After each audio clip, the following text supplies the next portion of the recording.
não sei, eu não sei como é que é possível, se é assim tão difícil hoje os jovens relacionarem-se uns com os outros, que eles têm que ir à procura na internet.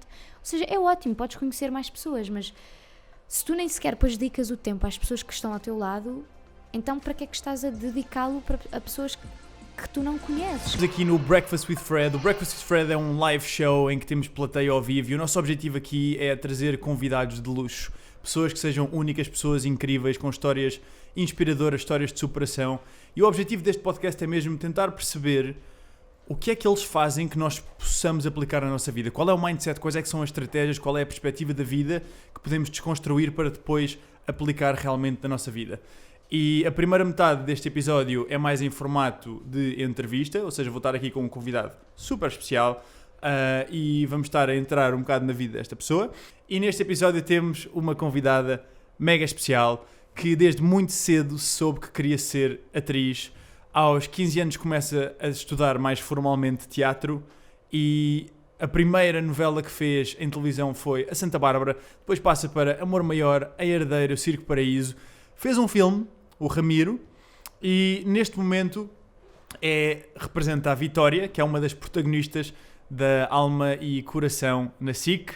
É considerado um dos maiores novos talentos da ficção nacional, tem apenas 21 anos. Ajudem-me a dar as boas-vindas à Madalena Almeida! Obrigada.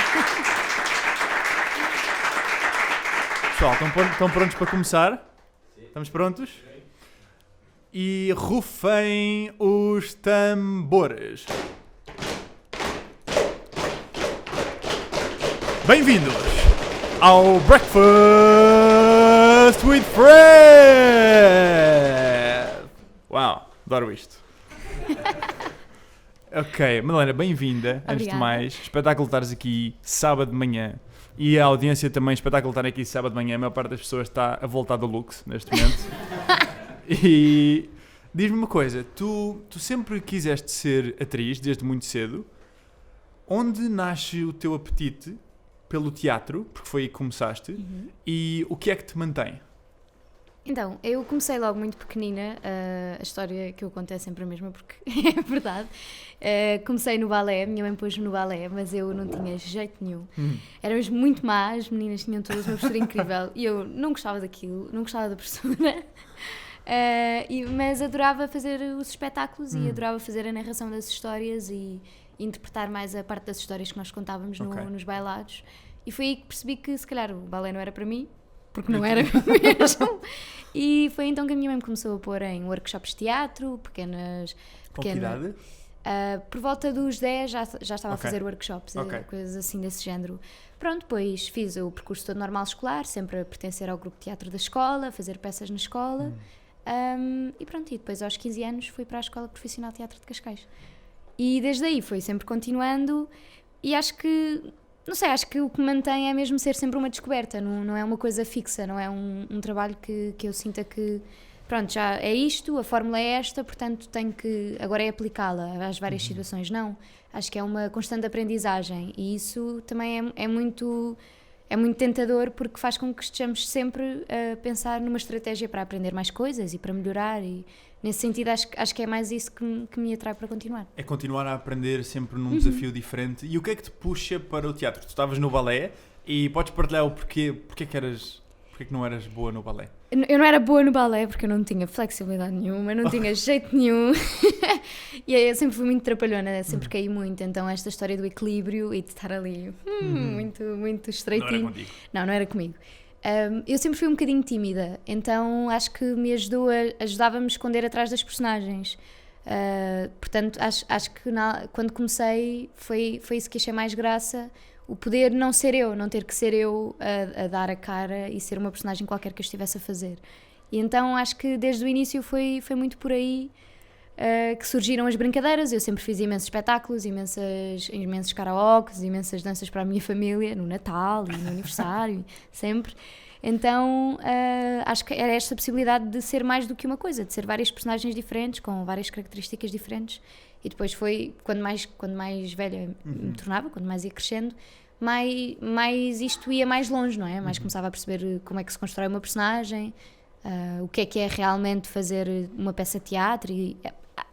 Não sei, acho que a mim me interessa muito esta coisa da comunicação e de conseguir, através de uma personagem ou através de uma história, chegar a alguém, chegar a um público ou chegar a outras pessoas. Então acho que é isso que me prende mais, é esta possibilidade de contar histórias infinitas, porque cada peça e cada personagem tem uma história diferente. Muita gira. E disseste aí uma coisa que para a pessoa que não está, se calhar, no meio, pode parecer até contraditória, que é, tu és tímida e isso é o que te faz querer fazer, porque te podes esconder atrás de um personagem. Porque eu diria, se calhar, que alguém que esteja a ouvir e que tenha o bichinho de ser ator, se calhar aquilo que o pode prender é o achar que é tímido, o achar que não vai estar à vontade. Todos nós temos um bocado, especialmente no princípio, um receio das câmaras, receio do que é que as pessoas podem pensar. E tu sentes isso em mais atores? Os atores querem se esconder atrás das máscaras? Essa é uma das maiores motivações de um ator, ou não? Eu não sei se é uma motivação, mas acho que pode ser uma coisa que ajuda, porque a verdade é que depois as pessoas conhecem-nos pelas personagens que nós fazemos. Pois, que nem sempre é bom. Exato, isso era o que eu iria idealizar, porque isso ia querer dizer que as pessoas, de certa forma, estão mais interessadas no meu trabalho do que propriamente na minha vida ou naquilo que eu sou. E acho que isso pode mover muito um ator, que é esta coisa de posso ser 1000 coisas diferentes e continuar a ser eu para as pessoas que eu quero e reservar esse meu espaço pessoal só às pessoas com quem eu quero compartilhar isso e depois ter as minhas personagens todas que contam várias histórias diferentes, mas que não são eu. E eu acho sempre que quanto maior for a distância, quanto mais eu me conseguir distanciar da personagem, mais eu vou conseguir entregar-me a ela, porque, ou seja, é como se fossem polos opostos, não é? Quanto mais longe eu estiver e quanto mais longe eu estiver desta personagem, mais vou conseguir brincar com ela, mais vou conseguir ir mais longe, porque se eu achar que é uma coisa que tem a ver comigo, se calhar vou torná-la mais pequenina porque não quero expor-me. Quanto mais longe eu estiver daquilo, vai ser tipo, não, mas isto não sou eu, portanto eu posso dizer o que eu quiser e fazer o que eu quiser, porque é a minha personagem e eu vou conseguir enriquecê-la muito mais. É quase como uma desculpa, entre aspas, de poder viver mais do que uma vida. Poder viver múltiplas personalidades e sem receio do que é que as pessoas depois podem pensar de ti, porque tu estavas em personagem, podes fazer o que te apetecer, podes chorar, podes gritar, podes rir, podes fazer uma série de coisas. E tu na Vitória, a personagem que estás a fazer agora, não é nada como tu és no dia-a-dia, certo? Foi muito giro quando surgiu. Conta-me esse desafio. Quando surgiu a personagem, eu quando li, nós recebemos uma sinopsezinha a falar sobre a personagem, um perfil de personagem. Quando li, eu comecei-me a rir e disse, não, esta não é para mim. Devem-se ter enganado, esta personagem mandaram-me o perfil errado, porque eu não vou fazer isto. Sei que era uma miúda ambiciosa, sedutora, e não sei o que, eu não tenho nada a ver comigo.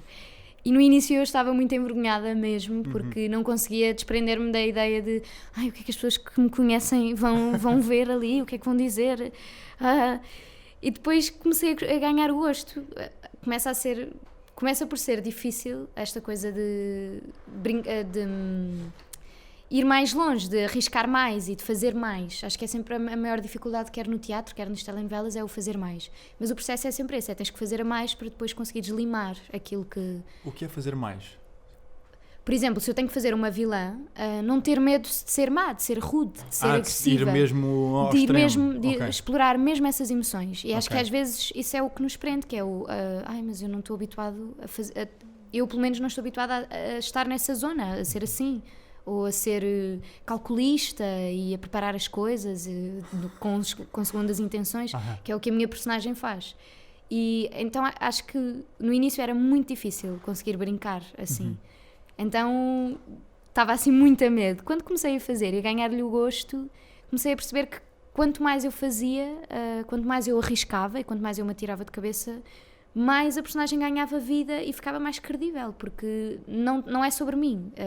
As personagens que nós fazemos não são sobre nós, não dizem nada sobre nós. Ou se disserem, pronto, é uma felicidade estares a fazer qualquer coisa com a qual te identificas. Mas eu acho que é sempre mais interessante trabalhar no sentido oposto, porque tu tens a tua vida, quanto mais coisas diferentes conseguires fazer, melhor para ti, mais divertido é. Então, nesse sentido, a Vitória foi um desafio muito, muito, muito engraçado, porque acho que nunca tinha feito nada tão distante de mim, mas no qual depois eu me diverti tanto e consigo envolver-me com aquilo de uma maneira muito mais, não sei, eu ia dizer real, mas a verdade é que não é real, mas consigo ver aquela personagem já viva, imaginar que ela é alguém. E tu consegues, isto é uma coisa que me deixa mesmo curioso, pensando nas máscaras do Egg e na personalidade humana, tu entras, quando entras no personagem, tu mesmo quando estás mesmo in the zone, tu consegues sentir aquilo que o personagem sente e pensar como o personagem sente? Tu consegues ir a esse nível? Ou seja, de uma forma em que quase que te esqueces de que és a Madalena. Ou seja, eu não sei se não sei se existe mesmo essa coisa de nós depois fala-se muito nisso, levar a personagem para casa e andar, ser personagem, ser uma outra parte nossa. Eu não sei se isso existe mesmo ou se é uma coisa que é inevitável quando tu estás a fazer uma personagem e te envolves com uma história, não estás sempre a ver coisas, começas sempre a ver coisas com as quais fazes pontes. Okay. Eu começo a ver filmes e digo, eu posso roubar isto a esta personagem para fazer na minha personagem, posso ir buscar isto e este livro ajuda-me a criar um imaginário. Isso é muito fácil, pelo menos acho que ajuda muito. Quando estamos realmente a fazer as cenas, eu não sei se tem a ver com esquecer-me de mim ou de repente ser quase que possuída pela minha personagem, não sei se é por aí, acho que tem a ver com foco e com concentração. Pelo menos eu gosto de trabalhar de uma forma mais prática, que é, as personagens têm objetivos e são movidas por objetivos. E eu acho que o mais importante quando tu estás a fazer uma cena é nunca desligares o objetivo da tua personagem. Se tu souberes aquilo que ela deseja mais e aquilo que ela mais quer, se tiveres sempre isso em vista, o teu pensamento em relação às cenas e ao texto que tens para dizer vai sempre encaminhar-se nesse sentido. A forma como tu vais pensar, as palavras que vais dizer ou a forma como interages com as outras personagens vai estar sempre ligada ao teu objetivo. E acho que é mais nesse sentido que tu podes estar próximo da tua personagem, é nunca perderes o ponto de vista dela. Não é que te esqueças de ti, mas é quase se eu tenho estes traços e se eu quero isto, então eu vou agir desta maneira. A minha personagem vai agir assim e acho que depois é uma bolha de concentração e de foco. O que é que eu quero? Como é que eu chego ali? E é nunca perder isso de vista. Eu acho, isso é um tópico mesmo que me fascina, porque não sei se viste o Man on the Moon do Jim Carrey. Não, o Jim Carrey faz um filme há uns anos atrás, que é o Man on the Moon, e fizeram um documentário recentemente saiu no Netflix, é um ano, de o backstage, como é que era o backstage. E o Jim Carrey, que já por si é um grande maluco, eu adoro o mesmo, é incrível, decidiu encarar o personagem do Andy Kaufman, que é completamente louco, decidiu encará-lo offset o tempo inteiro. Então a gravação, andava bêbado na gravação, quase que batia nas pessoas, tinha acidentes de carro, mas a um nível mesmo, ele levava a personagem a um nível tão extremo que ele próprio entrou num limbo em que se esqueceu de quem é que ele era. Ou seja, porque fala-se disto das máscaras da personalidade e que nós temos praticamente todas as personalidades dentro de nós, só que muitas delas não desenvolvemos e acabamos por desenvolver certos aspectos, mas se colocarmos foco e esforço num aspecto da nossa personalidade, nós conseguimos desenvolvê-lo. E tu achas que há esta possibilidade, tipo, ao mais alto nível em que um ator possa chegar mesmo porque ele passou mal por causa disso. Ele saiu de lá a dizer mesmo, eu não sei, no final eu não sabia se era o Andy ou se era o Jim, eu não sabia quem é que eu era. Tu sentes que isso pode ser um desafio ou algo a acontecer? Já viste isso a acontecer em alguém? Eu acho que nunca vi isso a acontecer em ninguém, mas já vi, mas conheço mais casos assim desse género e fala-se muito nisso. Há muitos atores que falam desta coisa sou do método, quando alguém tem que fazer alguma coisa e passa por essas emoções para depois as fazer, do género, eu tenho que fazer uma personagem bêbada, portanto eu vou-me embedar para perceber o que é estar bêbado. Eu sou do método, porque eu faço, usa-se muito este termo, exato. O método é um bocado, eu acho que é uma expressão um bocado redutora, porque existem vários métodos para trabalhar. O Stanislavski, quando começou, que era o Stanislavski é tipo, foi das primeiras pessoas a desenvolver uma espécie de, não é bem de tratado, ou seja, já existiam outros tratados, mas a obra dele desenvolve-se, ele era encenador e ator, e desenvolveu-se muito no sentido de explicar os processos pelos quais os atores passam, ou como é que tu podes construir uma personagem. As obras dele são a preparação do ator, a construção da personagem, e depois há mais uma que eu não me lembro do nome.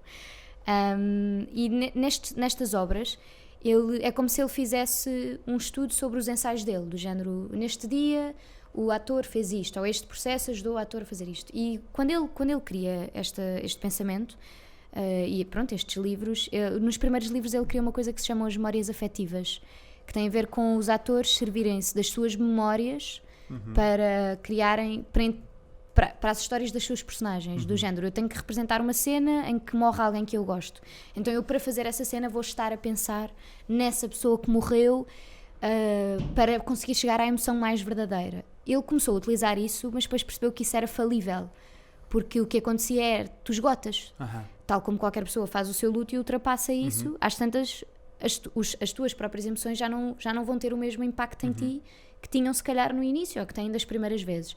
E ele percebeu que era falível e que os atores não conseguiam fazer isso durante 60 espetáculos. Não era possível, porque já não os alimentavam. E então, mais tarde, ele desenvolve outro pensamento que tem mais a ver com esta coisa dos objetivos e de tu perceberes o que é que move a tua personagem. E nesse sentido ele cria outra coisa que se chamam as circunstâncias adquiridas, que tem a ver com tu focares-te só naquilo que tu sabes sobre a tua personagem. Eu sei que esta pessoa morreu, esta outra personagem que a minha personagem gosta morreu, e que universo é que eu posso emprestar a isso? E ele depois, a partir daí, trabalha com o imaginário, como é que tu imaginas esta emoção. E eu acho que é muito a partir daí. Eu, por exemplo, agora na Vitória tive que fazer emoções pelas quais eu nunca tinha passado. Por exemplo, a culpa por ter atropelado uma pessoa e ter fugido e tê-la deixado mal. Eu não sei o que isso é. Nunca fiz nada do género, nem fui atropelar ninguém para perceber. Mas acho que funciona como imaginário, que emoção próxima ou que energia próxima é que eu posso ter dessa culpa. A angústia ou a ansiedade, o que é que isso nos provoca. E acho que é trabalhar neste imaginário, muito mais no imaginário do que na realidade. Existem muitos atores que quando as personagens, então, como essa que tu estavas a falar, são tão incríveis, tu parece que queres viver essa história da tua personagem porque ela é muito mais incrível do que a tua vida. Eu acho que nunca tive assim nenhuma personagem que eu dissesse, eu quero ter esta vida, eu quero ser assim. Portanto, nunca senti essa sensação de me agarrar muito. Já tive personagens que me cativaram muito e que me faziam ir para casa sempre a pensar nelas e a imaginar mais situações para elas, mas nunca tive nada que me agarrasse assim. Acho que é muito fácil, e acho que ainda é mais fácil quando tu estás em projetos de grande dimensão. Por exemplo, esse filme, de certeza que ele tinha imensa liberdade para depois criar coisas e ele levou aquilo tão a sério que ele já vivia aquela personagem e já podia criar outras situações para além daquelas que ele tinha escrito no próprio argumento que ele tinha escrito, que ele já conhecia. Por exemplo, no Joker do Batman, exato. O ator o Heath Ledger, exato, ele teve 6 meses fechado num hotel a construir a personagem dele. 6 meses sozinho a criar aquela personagem que é incrível e que nunca ninguém vai fazer igual, porque é das melhores personagens para mim, assim, compostas no cinema. Mas são 6 meses em que tu te isolas completamente de tudo e estás só a pensar naquilo. Se isso é bom, eu acho que depende depois de cada um, não é? Eu prezo muito a minha vida pessoal, portanto não sei se... Acho que deve ser uma experiência incrível, mas não sei se depois isso é bom para ti, porque nós não somos... Exato, e nós não somos só as personagens que fazemos, não é? Nós temos uma vida, família, par, pessoas que gostamos e que gostam de nós, e acho que por isso é que eu gosto de trabalhar nesta ideia da distância, de ter a minha vida e depois as personagens que eu crio, porque acho que quanto mais eu me distanciar delas, mais eu vou conseguir vê-las de fora e perceber o que é que falta para elas ficarem melhores ou para elas crescerem. Tens perspectiva. Exato, conseguir ganhar espaço delas e perceber, o que é que me está a faltar aqui. Muito interessante. E tu estás aí agora para além da televisão, que é aquilo pelo qual a maior parte das pessoas te conhece, provavelmente, tu estás aí com uma peça a começar e, aliás, são 2 peças, na realidade. Fala-nos um bocadinho delas. Então, a que eu estou a fazer agora, a ensaiar, chama-se Emílio, de uma companhia chamada Palco 13, de Cascais. Nós vamos estar no Auditório Parque Palmela, Parque Palmela ou Fernando Lopes Graça, dá esses 2 nomes. E é uma peça muito gira, vamos estar o mês de Abril, Porque a ideia é fazer do teatro um restaurante. Passa-se tudo num restaurante e o público chega e senta-se no meio do palco connosco como se estivesse nas mesas do restaurante e faz os pedidos. Giro. Uau! Pronto, o público interage? Sim, pode interagir, mas não come. Okay. Não há comida. Pronto. É só para avisar as pessoas, não elas a pensar, vou ali a jantar ao teatro, não. Acho que quem quiser ficar na plateia tem direito a um copo de vinho, mas na plateia não, no palco, porque há a possibilidade de ficar ou na plateia ou no palco connosco. E acho que nesse sentido vai ser uma peça muito gira, porque é muito interativa, principalmente para quem ficar lá no meio connosco. E é muito giro porque é um cruzamento de histórias e é daquele tipo de textos que tens sempre alguma coisa a acontecer, porque nós estamos sempre em cena, então as personagens não podes tipo, sair de cena e não, estás sempre lá. E podes ter sempre alguém a olhar para ti, porque podes ter público sentado na tua mesa, não é? Eu estou sentada numa mesa sozinha, posso ter 2 pessoas a sentarem-se ali e eu ter que... Não posso sair da personagem e de repente ficar a olhar para os meus colegas, não, tenho que de alguma maneira estar sempre presente. E depois parece que são histórias paralelas que se estão sempre a cruzar e tem mesmo aquele ritmo de restaurante. E é uma peça muito gira porque tem a ver com o facto de ninguém se ouvir, de nós chegarmos a um sítio, a música estar alta, as pessoas estarem todas a falar ao mesmo tempo, tu nem sequer ouves bem o que é que a pessoa que está à tua frente está a dizer, e nesse sentido é muito giro porque tem a ver com a comunicação e acho que é uma peça muito gira. Giro. E depois a outra peça que eu estou a fazer chama-se Lisboa Wood. Nós ainda não temos data de estreia porque ainda estamos a tentar arranjar espaços, mas é uma peça muito gira porque somos 23, há 23 pessoas em cena. Que é muito. É muito. Okay. Depois temos uma banda, ou seja, somos 17 atores e 5 músicos que estão a fazer a composição das músicas, são originais. E chama-se Lisboa Wood e tem a ver com Lisboa e com esta ocupação dos turistas e o desaparecimento de alguns estabelecimentos mais antigos e tem a ver com tudo, com o amor, é muito giro, acho que é uma peça muito gira. E como é que se chama a companhia ou o grupo? As Crianças Loucas. Pronto, eu quis dizer isto porque eu adoro o nome. É muito giro, eles são muito engraçados. Eu gosto muito de descodificar a experiência humana, é onde eu invisto mais tempo em descodificar o que é que o ser humano está aqui a fazer e como é que podemos viver a melhor vida possível. E eu identifico 3 coisas como sendo os reais objetivos do ser humano, que são relações, tudo que seja parte relacional, amigos, relações amorosas, família, experiências, tudo que seja experienciar o mundo, seja de dentro para fora, manifestar algo que existe em nós ou experienciar o mundo que existe à nossa volta, e depois um sentimento de missão, estamos a fazer algo que tem um propósito maior do que nós próprios. E tudo o resto são recursos para chegar aqui. E eu vejo que esta acessibilidade toda que nos traz, acima de tudo, conforto, que é uma coisa que a parte mais primitiva do ser humano gosta bastante, que é de estar mais confortável, mais tranquilo, ao mesmo tempo estraga um bocado a nossa experiência da vida, porque tu podes ir jantar com amigos, mas acabas por ficar em casa. Tu podes ir ver uma peça de teatro e ter uma experiência que nunca tiveste na vida. Fui ver uma peça de teatro no Júlio de Matos, não sei se sabes qual é que era interativa e tu andavas a correr atrás dos personagens. Foi das melhores experiências que eu já tive na minha vida.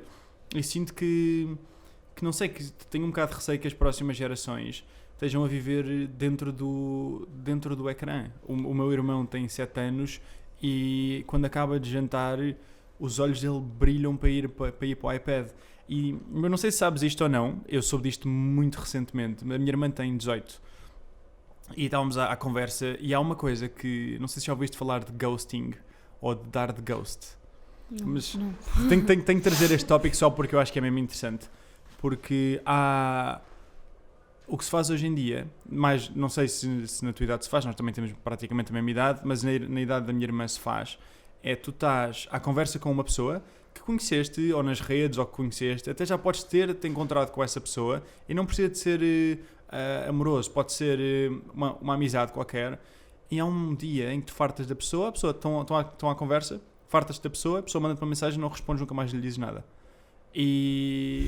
Mas eles encaram isto, e a minha irmã, sim, isto é uma coisa que nós fazemos todos os dias, mas encaram isto como se fosse uma coisa normal, e eu tenho um bocado de receio, sinto-me um bocado pai ou mais velho a dizer, esta geração não tem valores, ou vamos perder os valores, mas de facto sinto um bocado que pode haver um risco na tecnologia se nós não tivermos não é a treinar, mas a ensinar certos valores mais fortes.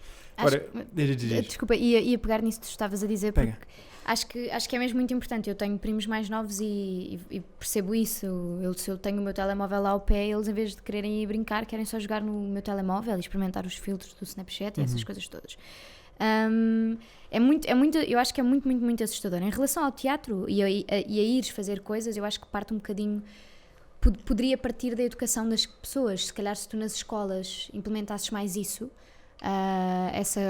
essa coisa de vou levar-te, nós temos um plano escolar, não é? Um plano de leitura, e há muitos espetáculos a acontecer e há muitas companhias que fazem peças sobre esse plano de leitura, já a pensar que as escolas podem levar os miúdos a ir ver. E acho que isso só aí já é muito bom, porque as crianças há muitas crianças que não vão gostar e que vão gozar e que vão rir e vão tentar boicotar o espetáculo, é normal, porque não estão habituados, mas ao menos têm contacto. E se calhar, como para mim foi importante ter ido ao teatro com a escola e ver coisas e perceber, ok, é ali que eu quero estar, já percebi, para mim foi logo muito claro, e foi uma das coisas que também me ajudou a perceber o que é que eu gostava de fazer. E mesmo que não seja ser ator, eu quando cheguei a Cascais, uma das coisas que os professores diziam é, se calhar nem todos vão ser atores daqui, mas ao menos que saiam daqui a ser bons espectadores. Giro.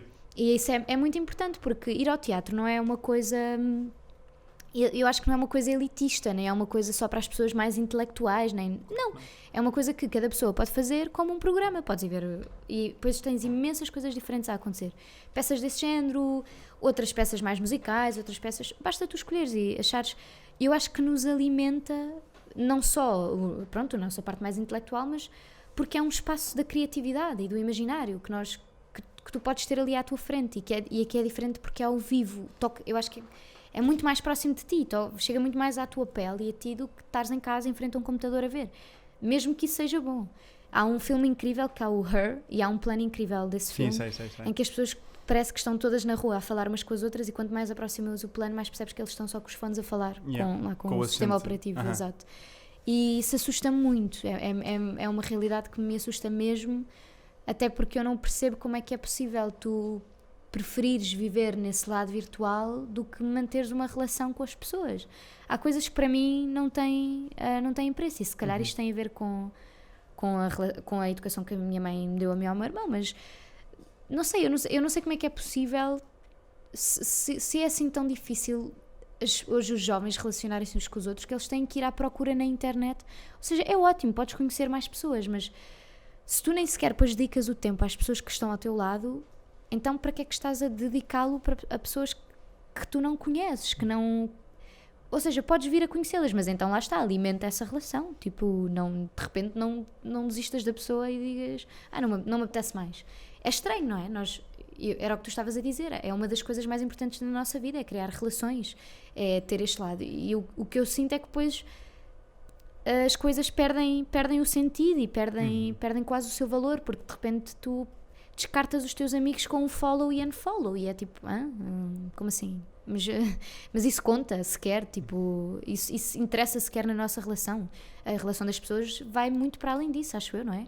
Vai pelo tu identificares-te, e mesmo quando não te identificas e reconheces alguns defeitos, tentares contornar esses defeitos, porque depois há outras coisas que te encantam nessa pessoa e tu queres, não precisa de ser um encanto amoroso, ser só uma amizade, e acho que isso é que é o mais importante nas relações. Então este mundo virtual é uma coisa que eu não consigo perceber muito bem, porque eu acho que te apaga depois do mundo e te isola, e depois acho que daí vêm as depressões e vem o facto dos miúdos depois não conseguirem relacionar-se, e isso é muito assustador, porque devia ser normal nós vivermos em comunidade e conhecermos as pessoas e relacionarmos com elas, e não o oposto, que é meu vizinho está a descer as escadas, deixa-me olhar para o telemóvel para não ter que o cumprimentar, tipo. Isso é um exemplo muito agir, porque isso acontece. É verdade, eu vejo muito a minha irmã e as amigas a evitarem situações de conversa um bocadinho mais desconfortáveis para isso. A minha própria mãe tem tipo 48 anos, tem quase 50 anos, ela queixa-se sempre que eu não lhe ponho likes nas fotografias do Instagram. e se pensares que uma pessoa desta idade se queixa disto, também é mãe, as mães são particulares, mas acho interessante. Tu disseste uma coisa que eu queria pegar, porque a audiência de quem vê ou ouve isto quer muito ser melhor. E eu acho que uma das coisas que é... Aliás, acho que é o Ken Wilber. Não é o Ken Wilber. O Ken Robinson? Não sei. O que tem a TED Talk mais vista de sempre. Já agora, alguém sabe o nome? Ken Robinson, não é? Que é da criatividade nas escolas. E eu acredito que uma das características mais importantes para ser bem sucedido na vida é ser-se criativo, e a criatividade vem da imaginação. E o ser humano tem... Aquilo que distingue o ser humano, e o Harari fala disto no Sapiens, no livro, é a imaginação. A imaginação é aquilo que distingue o ser humano dos outros animais. Não só, mas porque tu consegues imaginar um futuro e depois trabalhar para ele. Agora, se tu não tiveres capacidade de imaginar, e qualquer líder, se tu pensares, qualquer visionário, aquilo que tem é uma visão do futuro que ainda não existe no presente, e para isso é preciso ter a capacidade de imaginar. Só que como nós entramos num sistema de ensino que foi desenhado para o século XIX, nas fábricas, e em que nos sentamos todos em fila e que mata um bocado a nossa criatividade, eu vejo muito uma dificuldade grande em pensar fora da caixa, em ser criativo, em imaginar. E qual é que é a tua opinião sobre como é que nós podemos desenvolver algo que é tão importante como a imaginação? Para mim a imaginação é a ferramenta-chave, e para mim é mais importante num ator. Porque lá está, é a capacidade de imaginar as coisas que se calhar não estão à primeira leitura ou à primeira vista. Eu acho que a imaginação está um bocadinho ligada à parte artística, mas a qualquer uma mesmo ao lado científico, acho que é super importante. E acho que vem nesta coisa de tu te quereres enriquecer com outras coisas, com ires a museus, ires a exposições, nem que seja exposições mais ligadas ao lado científico e biológico, ires a concertos, ouvires música, veres filmes, veres obras de arte, veres teatro, veres coisas que não se relacionam só com aquilo que tu tens no teu dia-a-dia. Ou seja, tu para seres... acho que para alargares a tua imaginação tens que conhecer muita coisa. Ler, por exemplo, acho que ajuda a ler muito, porque de repente tu crias universos na tua cabeça. Ler então é das coisas mais óbvias, que é tu começas a ler um livro, tu nem sequer tens imagens, não tens nada, e tu já estás a ver tudo na tua cabeça, quando tu gostas realmente do livro. E acho que é das coisas que mais te ajuda a trabalhar a imaginação, é quereres ver mais coisas, viajar. Acho que quanto mais tu conseguires abrir o teu horizonte, depois mais fácil é para conseguires criar coisas, não é? Se eu quero fazer uma personagem qualquer, eu se calhar vou, por exemplo, eu agora queria fazer uma personagem asiática, se calhar o que eu ia fazer era ligar-me e pesquisar montes de coisas sobre os asiáticos, sobre a cultura asiática e sobre tudo e mais alguma coisa, para conseguir criar um imaginário mais próximo para a minha personagem. E acho que isso se aplica à nossa vida.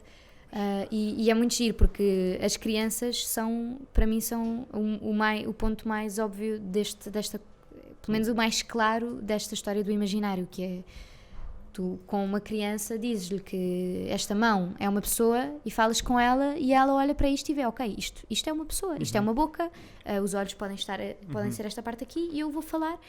E é tão giro tu perceberes que não há sequer um filtro. Isto é uma pessoa e isto é uma pessoa.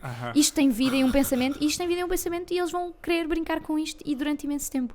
E porque tu percebes que não...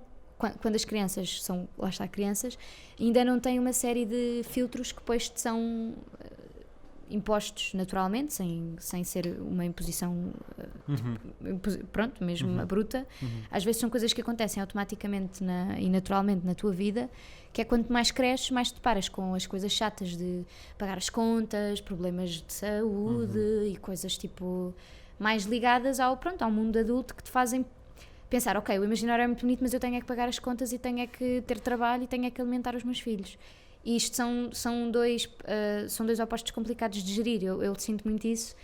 Já tinha falado disso uma vez, porque, sei lá, eu não gosto nada de ser adulta, no sentido de, ter que ir com o carro à revisão, ter que pagar o IVA e o IRS, essas coisas. É uma grande chatice. Isso não faz parte do meu imaginário, de certeza. Do meu mundo imaginário, isso estava completamente fora. Mas acho que isso é o tipo de coisas que te afastam, para mim, da felicidade. Tu só te focares nisso. E acho que quanto mais tu conseguires E não precisa de ser só um mundo imaginário, mas quanto mais tu conseguires ligar a outras coisas que possam estar fora disso, não é? Que é este rigor que é a vida adulta e que é tenho que fazer isto, tenho que fazer isto, tenho que fazer isto, este dia vou receber, este dia tenho que pagar a renda da casa, este dia pago a água, não sei o quê. Quanto mais tu conseguires criar outras coisas que te motivem e que te façam felizes fora disto, mais feliz tu vais ser, porque começas a desvalorizar um bocadinho essas coisas, tipo, consegues tirá-las um bocadinho do primeiro plano. O problema é quando tu pões estas preocupações todas em primeiro plano. Claro que eu digo isto, não é? Eu não sou mãe, não tenho uma casa ainda minha, portanto ainda não tenho essas preocupações mesmo à séria, mas eu acho que tens sempre que reservar um espaço para isto, por exemplo, para ir ao teatro, para ler um livro, para ver um filme, sem estar sempre preocupado com a tua vida, para ir viajar, tipo, ok, eu decidi ir viajar, então não vou levar comigo as preocupações todas que eu já tenho durante o meu ano inteiro, não, deixa-me ir aproveitar uma coisa que não tem nada a ver com aquilo que eu estou habituado. E acho que são estas pequenas coisas que te podem alimentar e fazer e tornar mais feliz, e que são tão notórias nas crianças que é giro ver como para elas a felicidade está, lá está, na imaginação que elas criam. Olha, é mesmo giro estás a dizer isso, porque eu ainda ontem ou anteontem estava com o meu irmão mais novo, com quem estou pouco, porque os meus pais são divorciados, e estava-lhe a dizer, fui-lhe contar uma história antes de dormir, e comecei a inventar uma coisa, um príncipe numa terra muito antiga, e ele a imaginar, e depois comecei a meter com ele, a dizer que não tinha o dente de cima, que era ele, que usa óculos, para ele entrar como se fosse ele, e que tinha um sonho de ter uma vida incrível. E ele vira-se, mas eu já tenho uma vida incrível, eu não tenho esse sonho. Ele não tinha esse sonho de que nós somos depois condicionados, é no futuro que isso vai acontecer. Yeah. E tu disseste aí coisas mega interessantes. Vou só dar aqui o meu parecer sobre uma delas, claro. que para mim é tão óbvio hoje em dia, mas de facto não é, como nós não somos ensinados, isso pode parecer para várias pessoas não tão óbvio, e invariavelmente há pessoas que me fazem uma pergunta, muitos estudantes universitários, que é: Fred, tu achas que viajar é importante? E eu é tipo, of course! E porquê? Porque o Steve Jobs fala muito em connecting the dots, e criatividade é conectar os pontos de uma forma diferente. Mas para nós podermos conectar os pontos, nós primeiro temos que ter lá esses pontos, senão nós vamos conseguir conectar. E ler esse livro, ver essa peça de teatro, ir àquela cidade, isso é o que vai enriquecer, e eu adoro, porque eu vou roubar esse termo, o imaginário, vai enriquecer o nosso imaginário, que nós depois podemos utilizar para criar, para realmente criar, porque é difícil criar sem isso.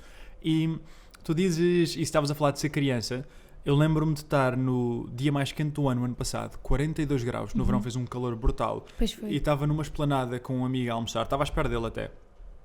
Aliás, foi o primeiro convidado que tivemos aqui, o Zé Costa Rodrigues, e estava ali numa esplanada que se chama, acho que é Linha d'Água, ao pé do Corte Inglês, que tem um lago gigante, e o lago tem tipo 30 cm de altura, mas então tu tinhas os adultos todos na esplanada, tudo a transpirar, mas a transpirar à séria, a limpar-se com guardanapos, claro, fato e gravata, mas porque são adultos, não é? E tem que se usar fato e gravata.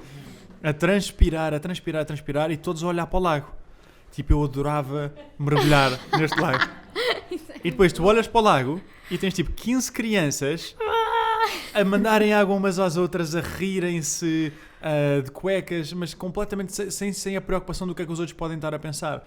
E eu sinto, estou contigo, e daí as crianças loucas, eu gosto muito de ser criança. Ser criança para mim é a melhor coisa da vida. Acho que há uma certa maturidade que tem que vir com a vida adulta, mas para mim um adulto o nível de sucesso de um adulto é proporcional à sua capacidade de se permanecer com o espírito de criança. E tu falas de teres o síndrome de Peter Pan, e fala-me um bocadinho disso. O síndrome do Peter Pan, lá está, é isto de nunca quereres crescer e nunca quereres sair da tua terra de nunca. E porquê é que tu achas que as pessoas porquê que achas que as pessoas começam a crescer e deixam de ser crianças? O que é que lhes dirias se pudesses? Há qualquer coisa no mundo adulto que também fascina. Eu acho que quando nós somos adolescentes e jovens, que nos, sei lá, de repente pensas, uau, eu também quero fumar cigarros e também quero ir beber um copo de vinho à noite e ir para um bar e flertar com os outros e ter um ar interessante e dizer coisas interessantes. Eu acho que isto, não, é verdade, eu acho que isto nos do género, eu também quero ser assim, também quero ser como as personagens dos filmes. Muito fixe. Assim, muito cool e de repente, pronto, acho que é uma coisa que também nos entusiasma. E também quero preocupar-me, e também quero chatear-me e dar uma de adulto. E acho que isso também nos desperta alguma curiosidade, mas se formos a ver, isso acontece porque tu queres imaginar-te a ser aquilo, não é? Porque tu imaginas, eu quero sentir aquilo, eu quero ter aquela sensação de que sou importante e que estou a fazer alguma coisa importante. E acho que isso depois tem a ver com a nossa necessidade de afirmação e de que os outros confirmem aquilo que nós somos e de nós sentirmos que somos reconhecidos por aquilo que fazemos. E nesse sentido, quando tu és criança, tu não tens nenhuma obrigatoriedade sem ser ir à escola, vá, e portanto-te minimamente bem, não bateres nos outros colegas, convém. Exato. E pronto, e nesse sentido parece que é um bocadinho redutor aquilo que é ser criança ou ser jovem. E então acho que todos queremos provar do que é essa responsabilidade de tu agarrares nas rédeas da tua vida e bora lá, eu quero fazer alguma coisa, que era o que tu dizias, a sensação de dever cumprido, de missão cumprida. De qualquer das formas, eu acho que era o que tu estavas a dizer, eu achei mesmo giro essa coisa da proporção, porque eu acho que tu só consegues ser assim, e só consegues ser realmente feliz. Há muitas coisas que nos criam angústia, esta coisa que eu digo de pagar contas e teres que sobreviver, eu acho que isto cria mesmo muita angústia, principalmente à classe média, por exemplo, portuguesa, vou falar daquilo que somos nós e que é o nosso país. E se tu conseguires ver um bocadinho para além disso, porque é muito angustiante, e claro que é o que as pessoas dizem, sim, mas quando tu chegas à altura e tens que te preocupar com isso, tu não pensas em mais nada.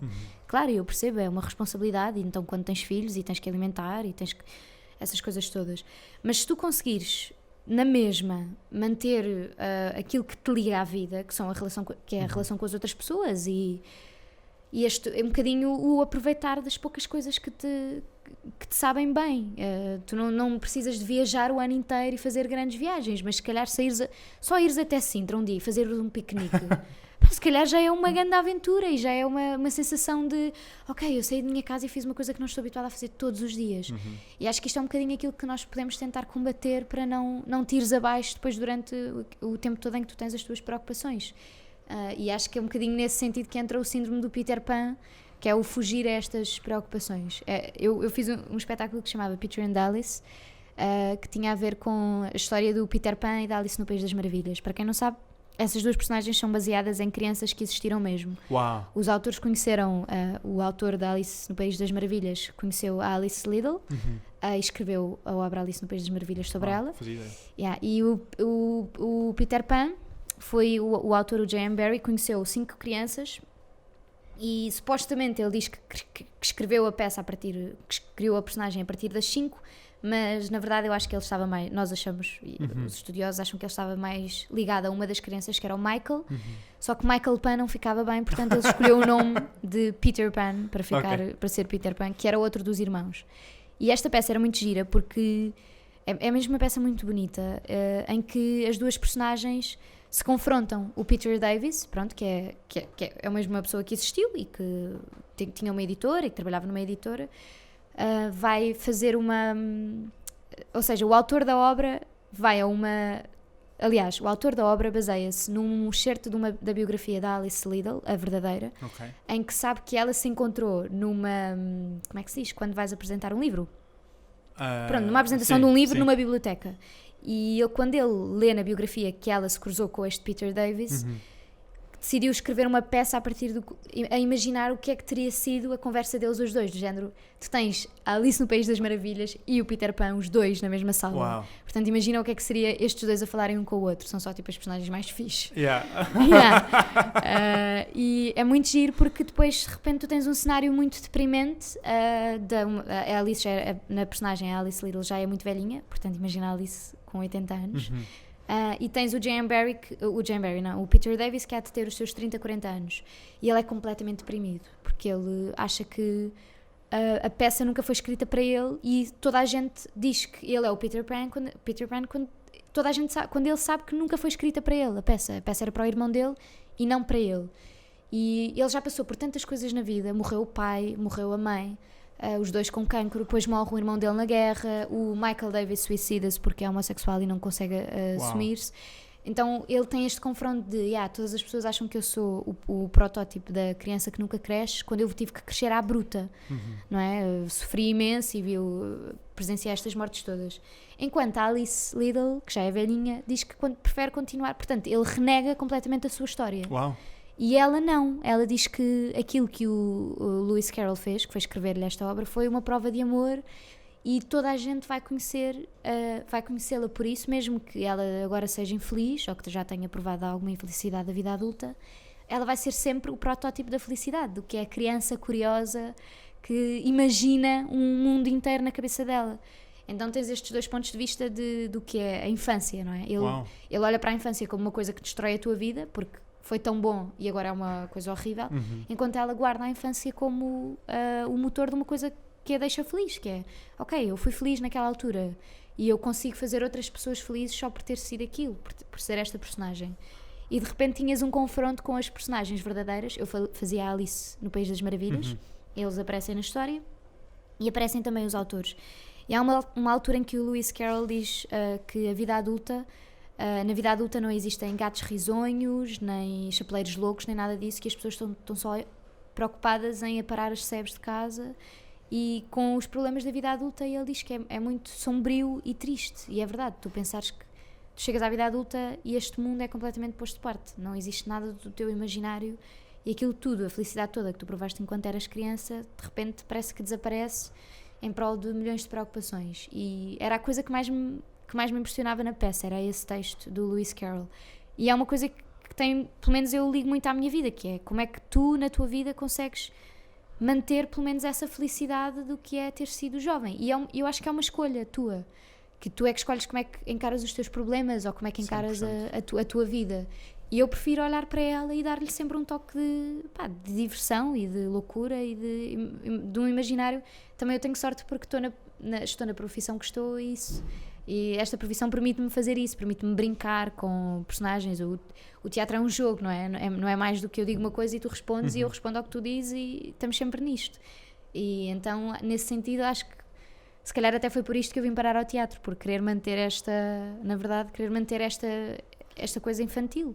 Esse espírito mágico. Sabes que quando te convidei para o programa foi a Leonor, a tua manager, que me recomendou, eu liguei-lhe, e depois estive a pesquisar mais sobre ti, e aquilo que eu gostei mais de ver da Madalena não é só a Madalena atriz, porque isso tu és e vais ser certamente uma das melhores atrizes em Portugal. Obrigada. Mas é pela forma como encaras a vida com magia, em que as coisas são mágicas se nós decidirmos olhar para elas dessa forma. Eu acho isso mesmo fantástico e para mim é aquilo que mais falta na nossa sociedade, ou uma das coisas que mais falta. Por sinto que as pessoas crescem e querem corresponder às expectativas e a certas pressões, e então começam a ficar cada vez mais, a viver num universo cada vez mais enclausurado, até ao momento em que põem um fato e gravata e esse universo fica preso a esse fato. E o fato e gravata para mim é uma metáfora para a forma como as pessoas vivem, especialmente os adultos, que é dentro de uma caixa muito pequena. Há um episódio giro, já não sei onde é que eu vi isto, de que num spa, nas Fiji, eles tinham uma balança e a balança estava sempre a sair de sítio. E então decidiram pôr tape à volta da balança e o que acontece é que no final do dia houve um que decidiu fazer uma experiência e tirava a balança da tape. E todos os dias alguém ia lá pôr a balança dentro da tape. Ou seja, quando nós colocamos uma caixa sobre o que é que nós podemos fazer, tendemos a voltar a ela de forma inconsciente. Eu faço um esforço grande no meu dia-a-dia para, mesmo que não esteja no meu melhor dia, mesmo que não esteja muito bem disposto, por algum motivo, é tentar acordar as pessoas para a alegria que é viver. Ou seja, é o meu gestor de conta no banco que me cumprimenta sisudo e cinzentão e tentar despertar ali um sorriso. É a pessoa que está na caixa do Pingo Doce e tu estás a sair das compras e que está farta de lá estar e tu queres te meter com ela, comentar uma tatuagem, um corte de cabelo diferente, uma coisa qualquer. Eu acho que isso é um dever de todos nós de... Sim, não custa nada. Às vezes fazemos o dia às pessoas por perguntar, a pessoa diz bom dia e se tu responderes bom dia, se calhar a pessoa... Hã? Repita, bom dia. O senhor disse-me bom dia, eu digo-lhe bom dia. Acho que é muito simples e acho que nós nem temos essa noção do quão simples é fazer, não é fazer alguém feliz, mas tirar o peso das coisas, tipo, porque o raio de motivo é que se alguém nos diz bom dia e nos trata bem ao atender, nós não devemos de responder. Eu pelo menos penso muito assim. Isso é muito giro. Acho que não custa nada e pá, é das poucas coisas que não se pagam, um sorriso, mano.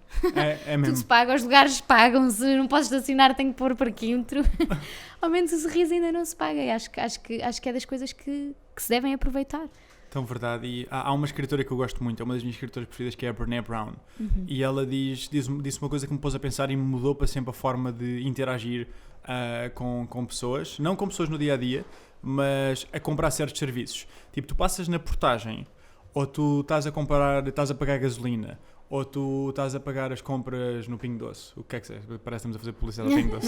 Podemos dizer o continente, pá. E tu estás tão no teu mundo que encaras aquela pessoa, muitas vezes, como se fosse uma máquina. Ou seja, tu estás no telemóvel e a pessoa diz são 25 euros, cartão ou dinheiro, e tu estás a olhar para o telemóvel, dás o cartão à pessoa, a pessoa põe, dá-te a máquina, tu sem olhar para a pessoa, pões, não sei o quê, e dizes obrigado, sem olhar para a pessoa e vais-te embora. Ou seja, parece que as pessoas não interagem, está ali um ser humano que já está habituado a isso. Exato, a melhor prova disso é, não sei se vocês já foram ao IKEA, há um senhor a atender na zona da restauração que eu nunca vi pessoa assim. A sério, é o melhor profissional que eu já vi na minha vida. Uau. E ele é super bem disposto todos os dias, tem sempre trocadilhos super bem dispostos. Não, eu nunca senti que fosse aquela coisa intrusiva de... Não, tu percebes que, ok, ele está na restauração do IKEA todos os dias, de X a X horas. Bolas, mas ele encara aquilo como...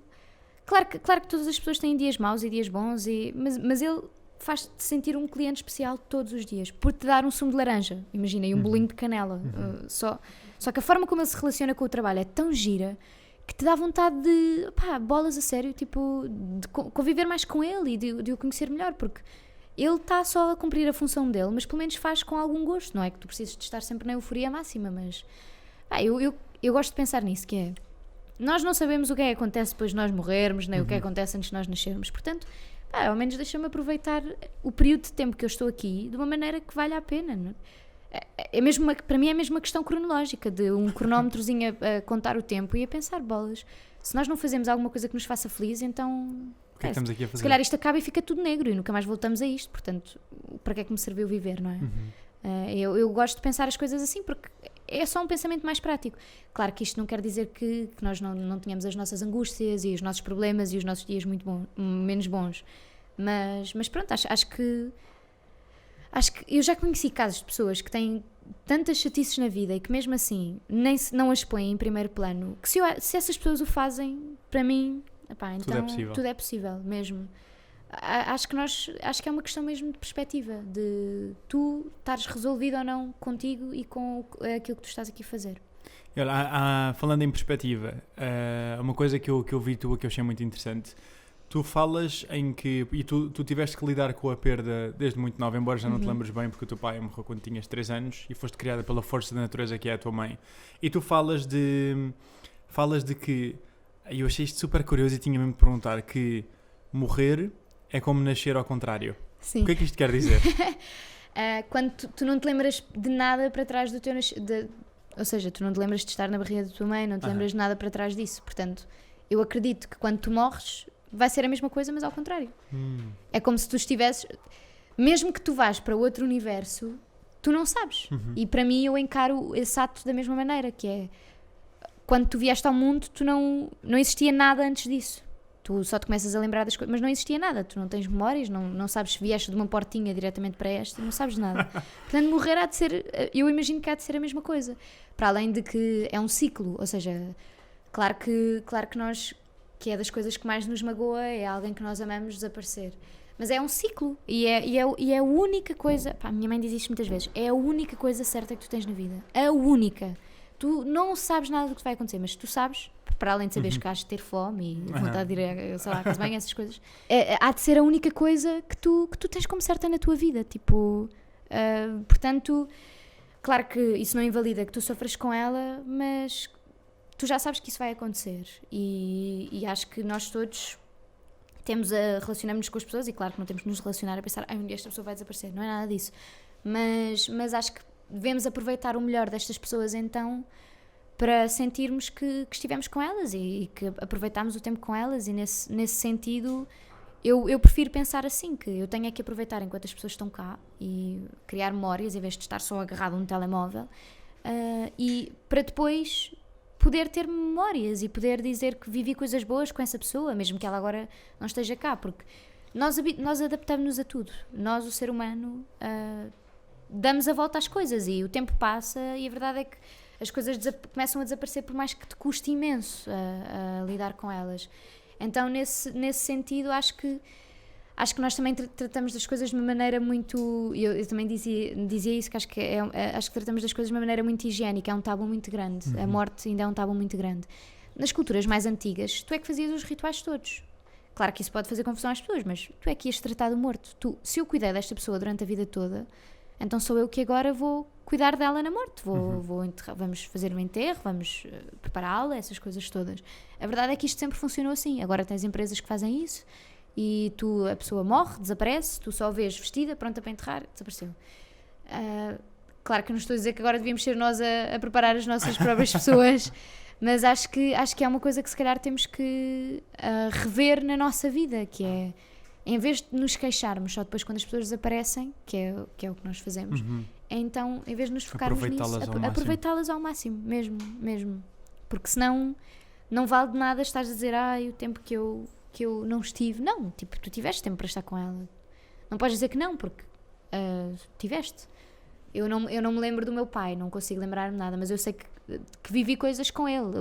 Lembro-me de muito poucas coisas e não sei se são imaginadas ou não. Mas eu sei que vivi coisas com ele e sei que, apesar de tudo, contribuiu de certeza para alguma coisa do que eu sou hoje. Portanto, só isso pelo menos a perda dele, sei que tem muito a ver com... faz-me ser aquilo que eu sou hoje, de certeza. Claro que preferia que ele não tivesse morrido, não é? mas nesse sentido acho que nós damos sempre a volta e acho que o importante é o agora. É o que é que eu quero fazer agora com a vida que eu tenho e com as pessoas que tenho à minha volta, mesmo. Eu adoro a forma como encaras a vida e é de uma maturidade mesmo acima da média, porque a maior parte das pessoas nunca se questionou o que é que está aqui a fazer e eu sinto mesmo uma... Eu não gosto, se for para sobreviver apenas, não contem comigo. Eu não quero estar aqui para sobreviver. Isso faz parte, mas isso tem que estar em 7º plano, não em 1º plano. Em 1º plano tem que estar a viver e tirar o maior proveito possível da vida e ter essas relações e, como tu dizes, nós não sabemos o que é que vem a seguir, também não sabemos onde é que viemos e se temos esta cronologia, por que não tirar o máximo possível de todos os segundos? E eu ouvi-te a falar de que não gostas de discussões e que achas as discussões uma perda de tempo e de facto é isso, para que discutir quando não vais estar cá daqui a um dia? E a perda do teu pai que te permitiu se calhar crescer de uma forma diferente, porque tiveste uma mãe que puxou por certos assuntos que a maior parte das pessoas não cresce e a morte é um grande tabu, como estás a dizer, que eu acho que quanto mais cedo for falado, melhor, mais higiênico é, porque de uma pessoa aos 25 anos, se lhe morre um namorado, um pai, é um desgaste muito grande e acho que isso até devia ser ensinado desde muito novo, mesmo nas escolas, falar sobre o assunto. E a tua mãe, que é sem dúvida uma pessoa pela qual estás super grata e é tua amiga. É muito fixe. Acho que toda a gente ia conhecer a minha mãe. Então, mas diz-nos, para as pessoas conhecerem só melhor a tua mãe, qual é que foi a maior aprendizagem que tu tiveste com a tua mãe? É assim, a minha mãe... E que queres ensinar aos teus filhos? Acho que tem muito a ver com esta coisa de lidar com o tempo, não é?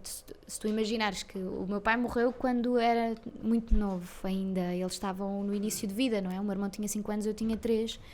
Tu acabas de ter 2 filhos, compraste uma casa, a minha mãe estava a começar um negócio, o meu pai trabalhava numa empresa e de repente tu estás no início do que é a tua vida, não é? A tua vida enquanto casal e a minha mãe nunca tinha tido muitos namorados, então este foi assim um verdadeiro amor da vida dela.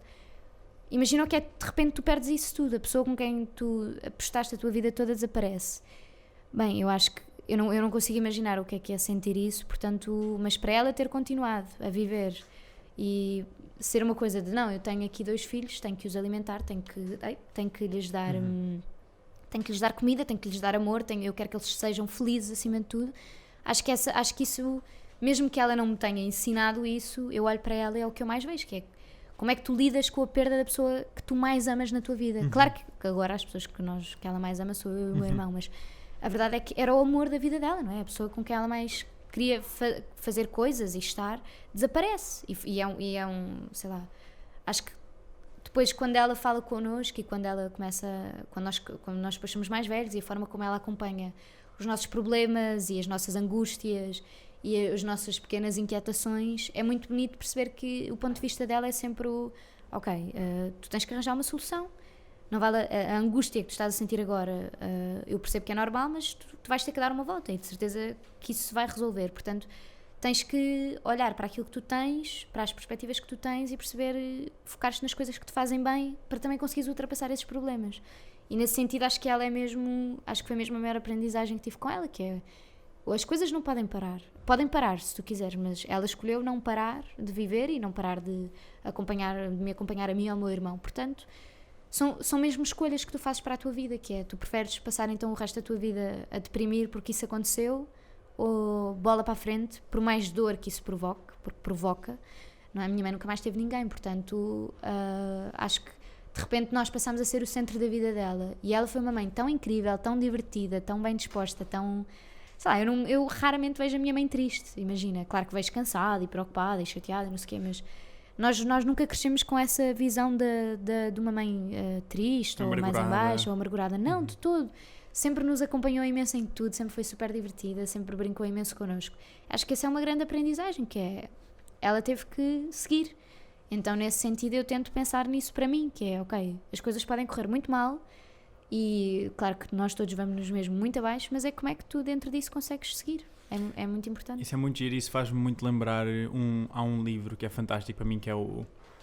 não, por acaso não tenho aqui, que é o Man's Search for Meaning, do Viktor Frankl. É um homem em busca do sentido. Em português acho que é assim. E ele tem lá uma frase que é mega interessante, que é: ao homem ou à mulher podem retirar tudo.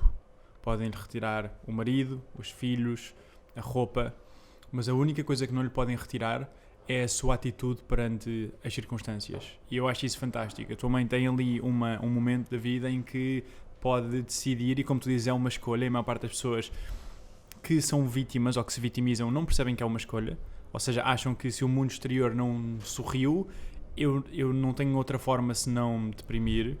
E a tua mãe teve essa escolha, que é, isto aconteceu, mas eu tenho aqui duas pessoas que eu adoro, que são os meus dois filhos, e não só por mim, mas por eles, eu vou lutar, claro, para lhes dar vida. E eu assumo que o meu tio uma vez, tinha um tio que é comandante na SATA, nos Açores, e a minha família é de lá, então nós vamos lá com alguma frequência.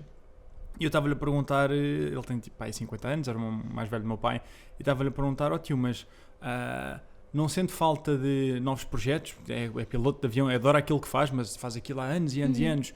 E ele diz, não, os meus projetos são os meus dois filhos. E eu acho que ser pai deve ser, ou mãe deve ser muito agir, e acho que é isso que a tua mãe sente contigo. Qual é que é o sonho que tu sonhas para a tua vida? Se tu tivesse a escrever a tua história, que história é que seria? Não só a atriz, Madalena, mas a Madalena, de uma forma completa, plena. Bem, não sei. Acho que, pronto, profissionalmente, claro que sonhava em fazer coisas fora, gostava de trabalhar noutros países e fazer outras coisas nesse sentido. Porque acho que pronto, que é sempre bom sairmos também da nossa zona de conforto e mudar mesmo radicalmente, mesmo que essa mudança seja mudares de país e estares uma temporada fora, e ia-me custar horrores ficar longe das pessoas que eu gosto, mas acho que é muito enriquecedor e nesse sentido ia adorar. Depois eu acho que tenho desejos muito simples. Eu sei que vou querer ser mãe, sei que gostava de ter uma casa fixe, com um jardim para os meus filhos brincarem. Gostava muito de viajar, mesmo de ir conhecer outras culturas, e nesse sentido eu gostava mesmo muito de ir para o lado mais asiático, porque acho que eles encaram a vida de uma maneira muito gira e eu gostava de ver isso de perto. Mas acho que não tenho assim nada muito fixo, porque, sei lá, as coisas mudam tanto. Acho que foi uma das coisas que aprendi mesmo com a minha mãe, que é, por mais projetos que tu faças, podes, em dois segundos pode tudo mudar e tu de repente tens que reorganizar a tua vida toda. Portanto, acho que há coisas que eu gostava de fazer, mas eu, por exemplo, eu também não sei se vou querer ser atriz para sempre, se não vou gostar, um dia surge uma oportunidade de experimentar uma coisa nova e isso me interessa mais. Acho que nós não temos que fazer só uma coisa. na nossa vida. Acho que podemos estar abertos a fazer mais coisas. Não, sei lá, não temos que descobrir aquilo que gostamos de fazer e fechar logo as outras portas todas. Se calhar há mais coisas. Nós, felizmente, que a nossa esperança média de vida está a aumentar.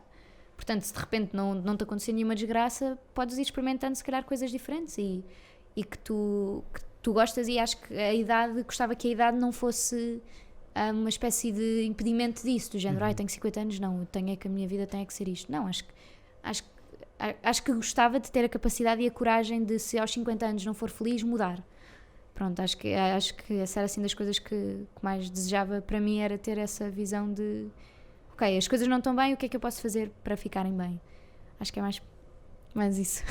Pessoal, por aplauso, por intensidade de aplauso, o que é que estão a achar desta conversa e da Madalena? Por intensidade de aplauso, façam-nos ouvir.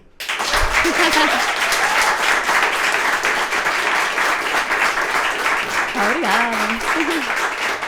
E olha, queria-te fazer aqui uma última pergunta, agora é uma pergunta minha, que é qual é o conselho que tens a dar para quem queira tirar o maior proveito possível da sua vida? Ou uma outra forma de fazer esta pergunta é, se tu tivesses um cartaz gigante, tipo na autoestrada, que qualquer pessoa que passasse por lá todos os dias visse e era tipo, ok, um reminder de eu preciso disto na minha vida, vou-me relembrar disto que é tão importante, o que é que dirias? Take your time. Não, acho que essa metáfora de um cartaz é muito giro e acho que seria qualquer coisa do género, não procures a resposta aqui. Tipo, então, o que isso significa? Porque eu acho que não há, ou seja, acho que é bom tu leres coisas e ouvires pessoas que as coisas que essas pessoas te dizem fazem sentido. Só que às vezes tu demoras o teu tempo a conseguir traduzir essas coisas na tua vida. É tão simples como tu acabas com o teu namorado, acabou contigo e tu pensas, ai que horror, a minha vida vai acabar, não sei o quê. E as pessoas dizem, não, vão aparecer outras pessoas, e tu sabes que podem provavelmente aparecer outras pessoas, mas naquele momento não há nada que tu consigas fazer para alterar aquilo que tu sentes, porque as coisas têm o seu tempo e levam o seu tempo a irem ao sítio, a acontecer. E nesse sentido eu acho que eu tenho-me surpreendido sempre, que é as coisas mais agradáveis da minha vida acontecem sempre quando eu não estou à espera. Portanto, nisto acho que tem um bocadinho a ver, lá está, com a história da minha mãe, que é, tu podes estar a tua vida toda a fazer planos, mas muito provavelmente não vai ser nada daquilo que tu estavas a pensar. É o mais provável. Portanto, ou seja, mantém os teus objetivos, procura a felicidade. Para mim o mais importante são as pessoas, e são as pessoas que eu amo, portanto, ok que eu quero muito ser realizada no trabalho, mas para mim o mais importante é ter mesmo ao meu lado as pessoas que me fazem feliz, e saber que essas pessoas estão felizes ainda é igualmente importante.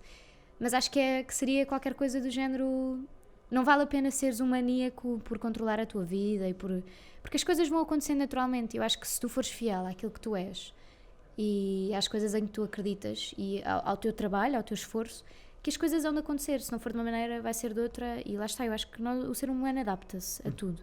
Portanto, acho que seria qualquer coisa do género, aceita. Ou seja, não é resigna-te com as coisas que te acontecem, mas sei lá, é muito aleatório, tu não consegues definir nada, portanto acho que é aceitar o inesperado. Há bocado estávamos a falar disso, era uma das palavras, mas é aceitar que este inesperado domina uma grande parte da tua vida. Portanto, é deixar-te surpreender por isso e ao mesmo tempo seres fiel àquilo que tu és e aquilo que tu acreditas ser o mais correto. Porque vão acontecer milhões de coisas na tua vida, mas se tu fores sempre o mesmo, claro que tu aprendes e que tu cresces e que se calhar és muito teimoso com uma coisa e depois, passado alguns anos, percebes que afinal não era assim. Mas lá está, houve um tempo que se deu até tu chegares a essa conclusão. Portanto, acho que é mesmo seres fiel àquilo que tu és e aceitar e deixar que as coisas... continuando sempre a esforçar-te e a dedicar-te àquilo que tu queres, fazeres o que tu gostas, não desistires disso, mas ao mesmo tempo... render-te um bocado da vida.